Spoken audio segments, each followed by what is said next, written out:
Selam aleikum, paqja qoftë mbi ju. E dini që narcisisti i parë ka qenë Iblisi, ai kur Allahu i tha që t'i përulej Adamit, ai jo vetëm që refuzoi, por filloi me justifikime duke u shprehur që unë jam më i mirë se sa ai. Domethënë ai kishte këtë ndjesinë se kur gjithçka i përket, gjithçka është e tij dhe kishte idenë e superioritetit, refuzonte të dorëzohej. Më pas ai u thellua më shumë dhe filloi duke fajsuar Allahun që ti më dërgove në rrugë të gabuar. Këtë gjë i tha. Kur fillojmë të kthejmë atë fajin tek dikush tjetër, domethënë në vend të fajsojmë veten, fajsojmë dikë tjetër pa të drejtë, aty fillon ajo pjesa e mospranimit. Është ajo pjesa ku ti fillon të ndjesh mëri se sa pendes.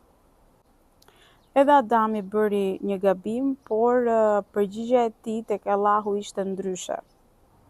Ai u shpreh: "O Zoti im, ne i bëm gabim vetes son."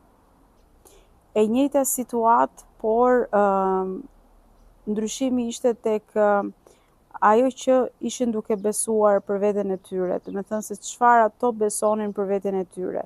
Dhe përgjigjja ishte e ndryshme pavarësisht se situata ishte e njëjtë. Domethënë Adami e kuptoi që kishte gabuar dhe krijoi pendes brenda vetes tij. Njëri u fal, tjetri u mallkua. Besoj se të gjithë njihni dikë si Iblisi. Shoqëri, bashkëshort, partner në biznese, familjar, etj.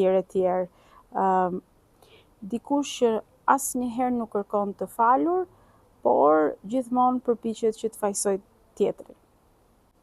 Dikush që e kthen veten e tij në viktimë dhe në çfarëdo lloj rasti, por këtu është ajo gjëja pak sa shqetësuese.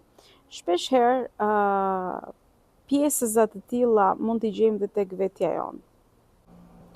Kur ti fajson të shkuarën tënde,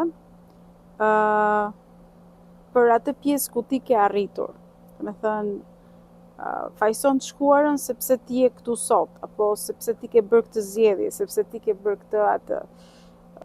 Kur ti fillon edhe i mban mëri Allahut apo e fajson për zgjedhjet e tua të lira. Kur refuzon të marrësh përgjegjësi për shërimin tënd.